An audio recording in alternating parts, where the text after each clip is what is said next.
What is going on, everyone? Welcome back to the channel. Now today we're looking at some more r/EntitledParents stories. But before we get into the stories, have a look at this bar chart. Now this shows who's been watching my channel over the last 7 days. So in total we've had about 700,000 views in the last week, which is insane. But over 400,000 of those views have come from people who aren't subscribed. 120,000 of those views have been from people who are subscribed, and to you I say thank you for subscribing. But if you're part of the group that aren't subscribed yet, you need to subscribe. We're doing a huge giveaway at 50,000 subscribers, and you can only enter if you are subscribed to the channel. With that being said, let's get into the stories. Crazy, racist, entitled mum demands my cancer-ridden mother to give her our apartment. This story took place when I was in the 8th grade, going into high school. We lived in apartments that were subsidised by Section 8 that were basically funded by grants for Project Self-Sufficiency. This basically means we were allowed to live in the apartments as long as our guardians proved they were going to school or had a stable job. My mother was going to school to get her GED, then went on to get her bachelor's degree after that. She was also working at the housing authority of our town and was slowly but surely working her way up. Unfortunately, it was also at this time my mum was diagnosed with stage 2 uterine sarcoma. Wow, that is horrible, thoughts with her. My mum started getting weaker after every chemo and radiation round, and eventually she got to the point where it was a struggle to get dressed. She had to start working from home, which meant she was being demoted until she could go into work again. Soon, summer started, so without school being in the way, I could help my mum with anything she needed and watch over my brother. This is where crazy stuff starts happening. For reference, our apartment was fairly large with 2 stories and on the 2nd level. There were only 2 levels on each apartment, so we only had neighbours downstairs and on the side. 2 of our downstairs neighbours were incredibly entitled, and their children were equally entitled. The one neighbour I'll be referencing in this story we'll call Barbara. Sorry to all the good Barbaras out there, although it does make a nice change for it not to be Karen. Barbara had a little brat, about 6 to 7-year-old boy, that was fueled by Doritos and Orange Crush soda that went around on his scooter and hit the apartment doors with a dang hammer. He would then ride back down, and as he was riding past the doors, he would scribble things on the doors with a purple Sharpie. He then did the same with all of the upstairs doors. Every single door in our apartment complex was vandalised with dents and Sharpie scribbles, including my own. When I saw this, I was mortified. I came out of my apartment and knocked on the apartment manager's door. She answered, and since she was good friends with my mum through their work and one of the amazing people who helped us, she knew who I was. "Hey OP, is everything okay? Does your mum need help?" "Hey manager, no, everything is okay with my mum. There's a problem going on with Barbara's brat." Barbara's brat was a troublemaking kid, so this was not unheard of. She sighed and asked, "Okay, what's going on?" I then gestured her to come outside and look at the doors. She immediately noticed the dents in all the doors and the Sharpie scribbles. Well, you would hope so if they're that visible. She was absolutely furious. The manager and I then worked our way to my unit and we knocked on Barbara's door and she answered. She swung the door open and you could hear it slam against the doorstop. She was wearing shorts and a tank top that barely kept everything in place. She had a half burned out cig in her mouth. She took a long drag before she spoke. EB or entitled Barbara.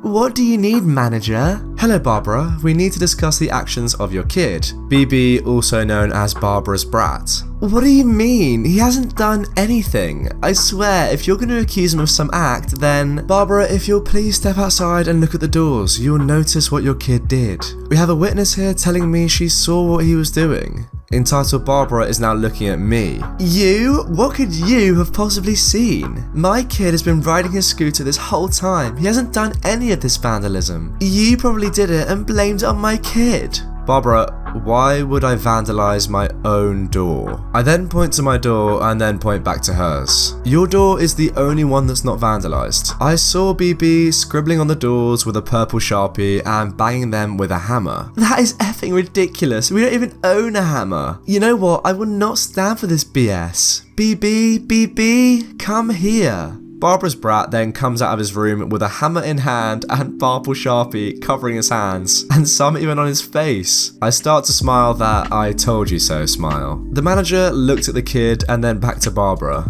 "I'm sorry EB, but we're gonna have to evaluate your future with your housing. You can expect to be billed for the repair and possible replacement of the doors BB damaged. We will be in contact very soon." Entitled Barbara is furious. She grabs the hammer and throws it at her apartment, then slams the door. The manager tells me that my door isn't actually badly damaged, and if I just take some rubbing alcohol, she said the Sharpie will come off the door. I thank her, then go home. Unfortunately, this was not the end. Not even an hour later, Barbara starts banging on my door. I look through the peephole and see her red with rage with another cig in her mouth. She banged again and yelled for me to open the door. My mum, who remember is really ill, woke up after hearing all the commotion and she started coming downstairs. I urged her to go back to bed, but she wouldn't. She opened the door and Entitled Barbara tore into her. Midway through yelling at my mum, who was in tears by the way, she stopped and looked around my apartment. Wow, you live nicely up here. Why do you get a bigger house than me and my son? Barbara, our family is bigger than yours, so we need more space to live comfortably. Remember, my mum is really sick at this point. You barely have anything in here. It's almost empty. We have so much stuff, it would be so nice to have this space. We're silent for a second, then she continues. You know what? You guys should let us move in here. You don't need all this space, and plus, we can make a better use of it. I'm sorry, Barbara, that's not possible. We can't just... You work for the housing authority, so you can just file an order to switch us, can't you? After all, your daughter OP has subjected me and my kid to harassment and false accusations. You really should raise your children to be more upstanding and not be such liars. I don't expect anything else from wetbacks. My mother had an incredibly hard childhood and life, and thus is very, very timid as well as incredibly sensitive. She just stood there in tears with her hand on the wall, supporting herself from falling while taking this verbal abuse. My heart broke with every little sniff my mum made.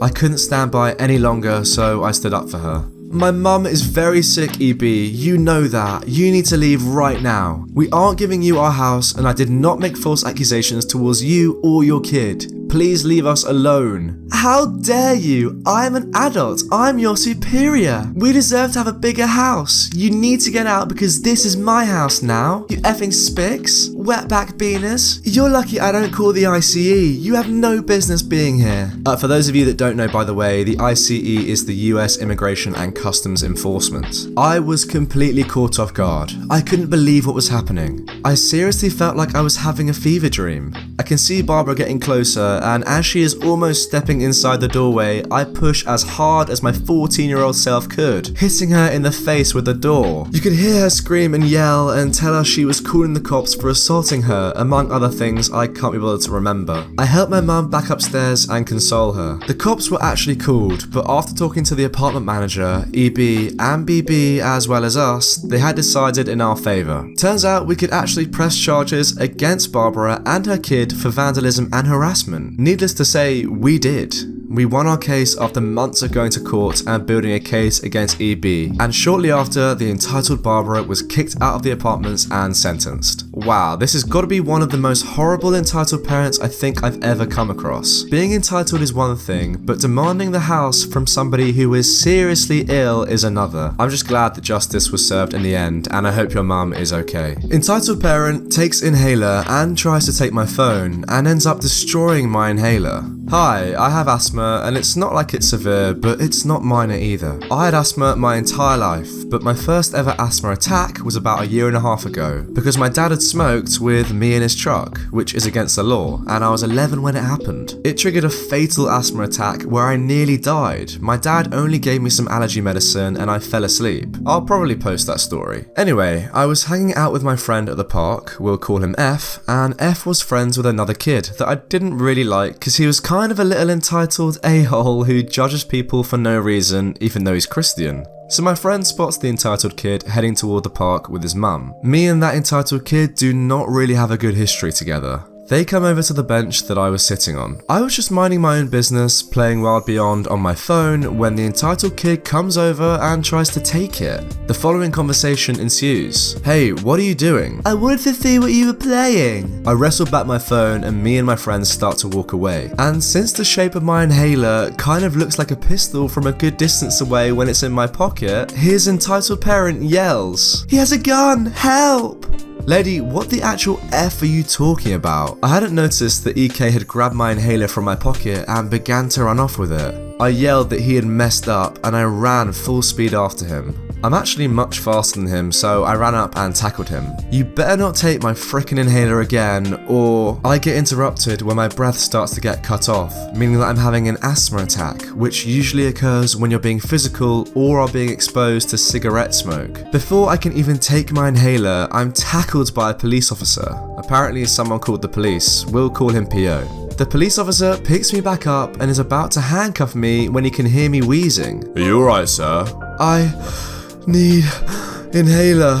He tries to grab my inhaler off the ground when I got tackled and dropped it, before the EP snatches it up and breaks it over her knee and says, "This is a drug. You cops are promoting drugs now?" and slaps the cop across the face. At this point, my peripherals start to go black as my condition gets even worse. The cop radioed for backup and an ambulance. Since it was a small town, the police and ambulance got there really fast. I was put in the back of the ambulance where I completely blacked out. I woke up in a hospital bed with my parents and friend at my side. My friend had told me that the EP had been arrested and was forced to pay for the hospital bill, new inhaler which had 300 pumps in it, the bill and inhaler cost more than $500, and was charged with something that had to do with breaking my inhaler. I don't know when the court date is, but I'll try to update you guys ASAP. Oof, that is a scary story for two reasons. First of all, having an asthma attack can't be fun, and secondly, encountering an entitled parent like that is perhaps one of the most terrifying things that can happen. Big thanks to Mr. Dog97 for posting this in my own subreddit r/RedditorYT. Anyway, that is the end of today's video. I hope you did enjoy, and remember to subscribe. We are now so close to 50k subs. Thanks to these legends who you can see on the screen right now who have become patrons of the channel, and I will see you all tomorrow with another Entitled Parents video.